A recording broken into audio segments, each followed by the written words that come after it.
Hello mga kababayan, magandang araw sa inyo lahat. Kumusta na kayo dyan? So, ngayon nga araw mga kababayan, so dito pa rin tayo sa aking bukir ngayon. Kasi mag-spray tayo sa ating luya mga kababayan. So, dito na ako sa malapit sa aking luyahan mga kababayan. Pero may napansin ako ditong mga batang naglakad. So, tanungin natin ngayon mga kababayan sila kung saan sila pupunta po. So, ayan po yung mga bata mga kababayan. Buddy! Awad to. Saan kayo punta? Ano yan? Ano sa man siya? Ha? Kabalo ka magbisaya? Ano sa man eh? Ay, palay! Palay! Ano sa man ang iyong palay? Ha? Uy, tubag! Itanong ninyo? Magtanong mo gumay? Ano sa man siya? Ano to? Tubig? Saan kayo nag-igib ng tubig? Dito sa Kinukuban. Sa Kinukuban. Bakit kayo lang dalawa? Asa yung mama? Ha? Asa yung mama?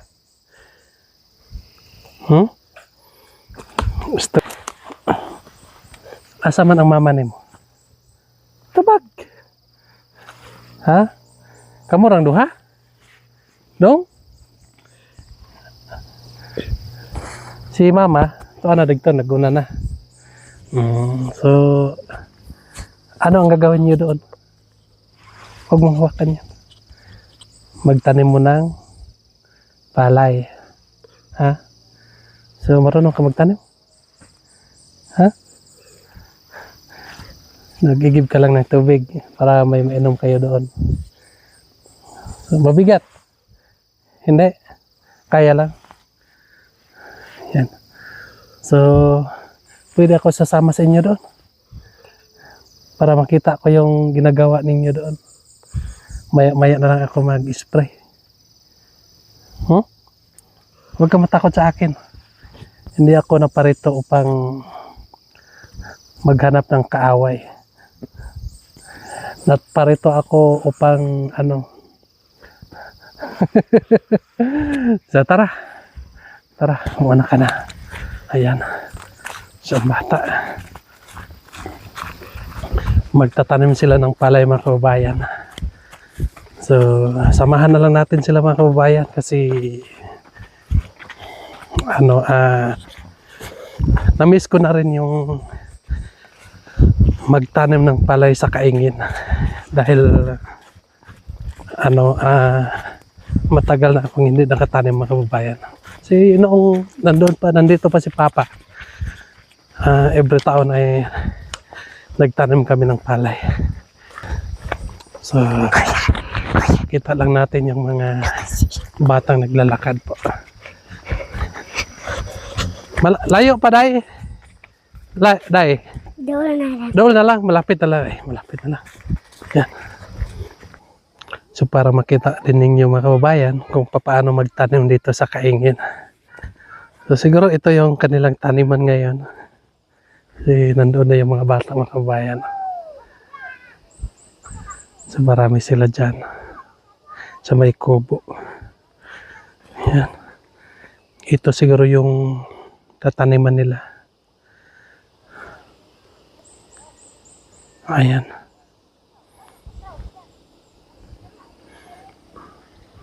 So yung luya ko mga kababayan, dyan lang sa unahan. So puntahan natin yung mga kababayan natin din.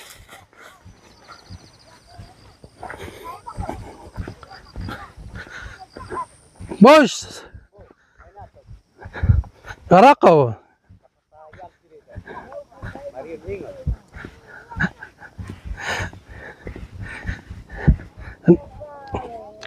Hindi ka garokan niya. Ako si Marayo. Hindi kay. Oh, unta mas kwarta. Oh. Kagakita raw. Yun. So doon pala sila sa kabila magtanim mga kababayan.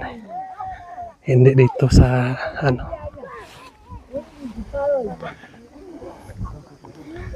Yan.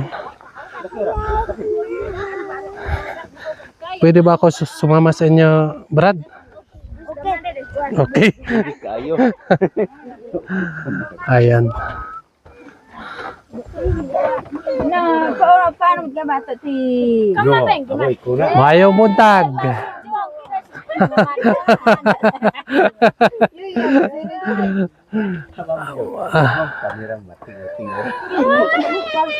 Hoy, Baditok. Mabuntag. Ayan.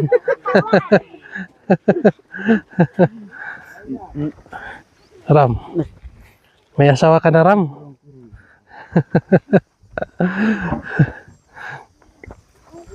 So dito natin makikita mga kababayan ang sitio Bitan. So ipakita natin yung sitio Bitan mga kababayan. Yan po ang sitio Bitan. So kapag magpunta tayo dyan, ang daanan nila ay doon sa Malapangi mga kababayan. Yan po yung Malapangi.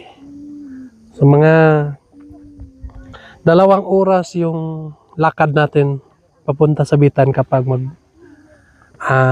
punta tayo doon. So mga katutubo lang din ang nakatira dyan mga kababayan. Pwede din dito dumaan, malapit lang dito sa amin. Pero yung produkto nila ay sa kabila talaga nila ipadaan. So dito muna tayo mga kababayan. Kasi namimiss ko na rin ang pagtatanim ng mga palay. Para maipakita ko sa inyo kung paano magtanim yung mga katutubo sa Kaingin mga kababayan. Yan.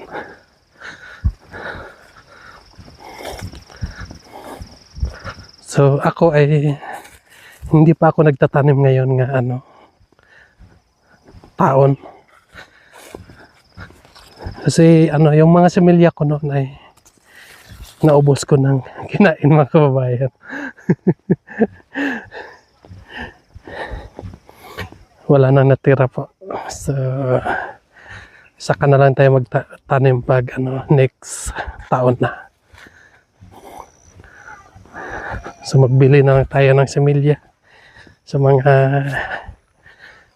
kababayan natin dito para makatanim. So ang pinakamaganda lang dito mga kababayan ay nasa taas tayo. Makita natin yung kapaligiran dyan. So doon nga side mga kababayan yung sandunan, yung kay Madam Aida doon sa baba.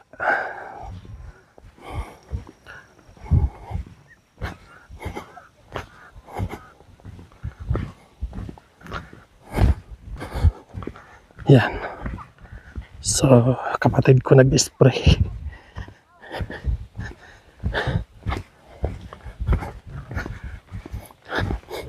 Tapa mo kay paloy. Matag pa mo akit do kan.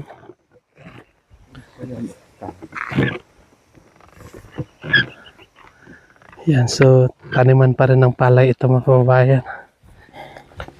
Ito yung kubo sa aking kapatid mga kababayan. Yung papa ko ay 2 yung asawa. So sila po yung anak ng isang mama. Yan. So ipakita ko lang sa inyo mga kababayan yung mga similya. Ito po yung mga similya ng palay. So iba-ibang klase ito mga kababayan. May dinorado, may asosinas, daming klase po mga kababayan. Taniman ng palay. So akala ko kasi nga ngayon sila magtanim, pero hindi pa pala. bukas na yung tanim nila mga kababayan kasi kunin pa nila itong mga kahoy. Nandoon pa sila sa baba. So kinuha pa nila yung mga kahoy mga kababayan para kulang sa gabal pag magtanim. So sayang po. Hindi na natin sila masamahan kasi bukas pa yung tanim nila. So balik na lang tayo doon sa aking uma. So mag-spray na lang ako doon mga kababayan para matapos yung aking gagawin. So pasensya na po kayo mga kababayan nga hindi ko na maipakita sa inyo yung pagtatanim ng palay. Kasi bukas pa po. So tara na. Balik na tayo doon sa aking bukid. Yan. So magpapaalam muna tayo dito sa kuya. Yan. Nadato, hindi ada.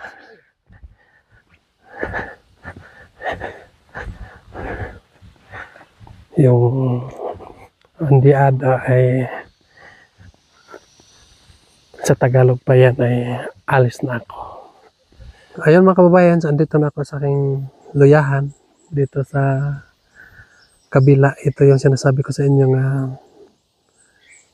ika-dalawang loya.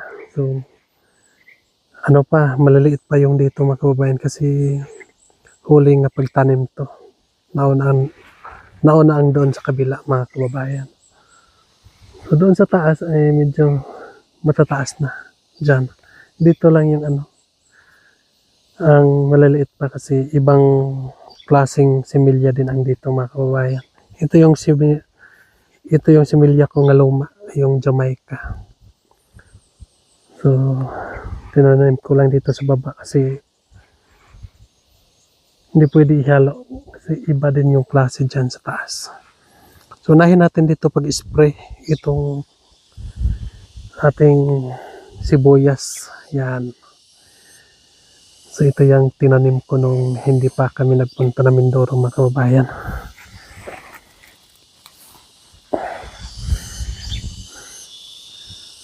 So matataba na. So kailangan lang nating sprayhan para hindi kagatin ng mga ulod mga kababayan. Yan. So pag marami na to, kailangan ko itong paramihin dyan. Tanim ko dyan sa kabila. So para tulad ngayon, wala akong misyon. So dito ako sa bukid mga kababayan. So buti na lang hindi masayang yung oras, hindi masayang yung araw nga wala tayong magawa, no? So pag wala kaming biyahe ng misyon, pag wala kaming misyon mga kababayan, so dito ako sa aking bukirin. So ito muna yung ating vlog ngayon mga kababayan, no? So samahan nyo na lang ako sa aking mga kaganapan ngayong araw. So mabilis lang ito matapos, ng mga 2 tangke lang ito. Ito muna ang inuna ko kasi doon sa kabila medyo matagal-tagal doon mga kababayan. So nihit po ang tubig dito, sobrang layo ang tubig. So may balak pa ako nga magbili ako ng hose para may tubig na ako din sa aking bukirin. Siguro mga 10 rolyo po ang kailangan kong bilihin. Meron naman pong yung maliit lang hose mga kababayan, yung tag 900 yung isang rolyo. So nasa mga 10,000 lang yung halaga para makatubig na ako dito sa aking bukirin. Sobrang hirap po dito mga kababayan pag walang tubig. So samahan niyo po ako mga kababayan.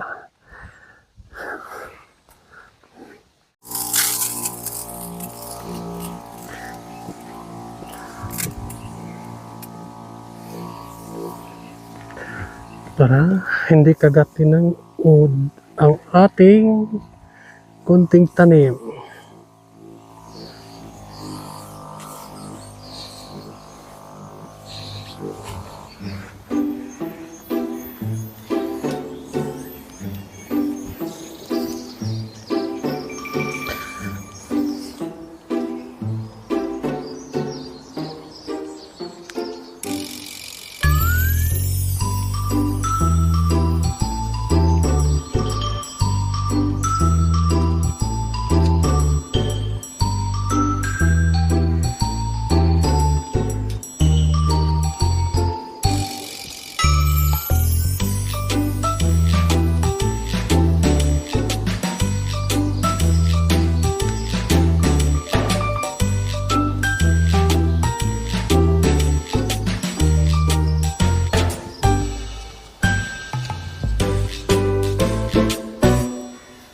2 tangke lang ang naubos dito sa ating loya mga kababayan.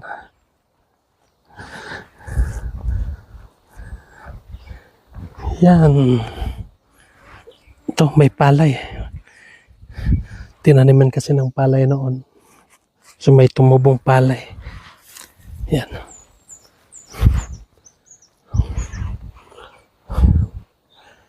Dalawang tangke lang po yung kasya dito. So doon sa kabila mga kababayan ay mga 10 tangke doon. So butan tayo doon ng isang araw. Kailangan maaga yung pag-spray para yung mga peste ay hindi pa lumilipad, nandoon pa sila sa dahon ng loya. Kasi pag tanghali na po daw, lumilipad na daw yung mga peste mga kababayan. Kasi maghanap buhay na rin sila sa kanila. Yun ang sabi ng mga may alam. Sobrang linis na po dahil pinalinisan ko ito kahapon. So ngayon, tapos na rin. So mag-antay na lang tayo kung kailan ito ma-harvest mga kababayan. Sana hindi ito maano ng sakit. So mga May, June, July, August. So may 4 nga buwan po mga kababayan. Pwede na tayo mag-harvest ng loya. Pero kapag makita ko nga walang sakit dito, wala yung madugta. So pabutin ko ito ng mga 10 months.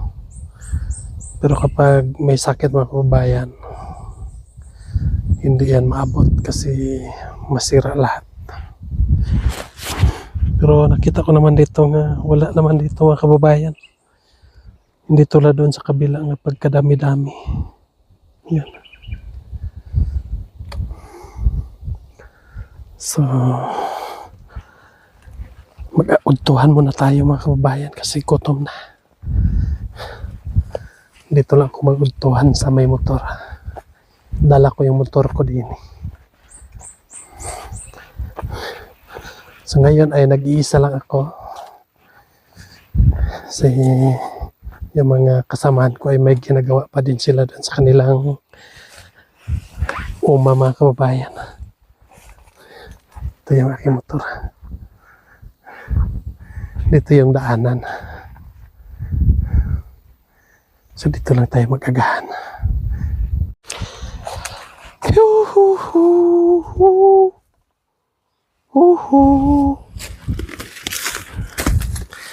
Upo tayo din.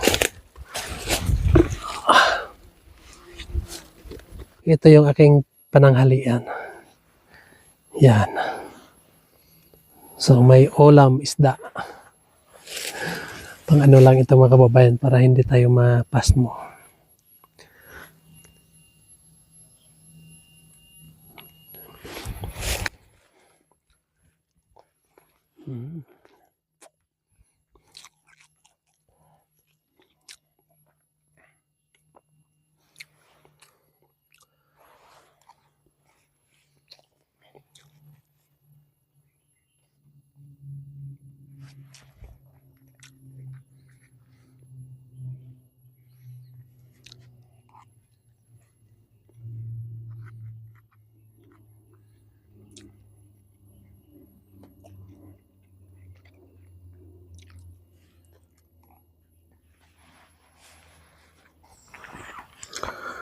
Busog na mga kababayan.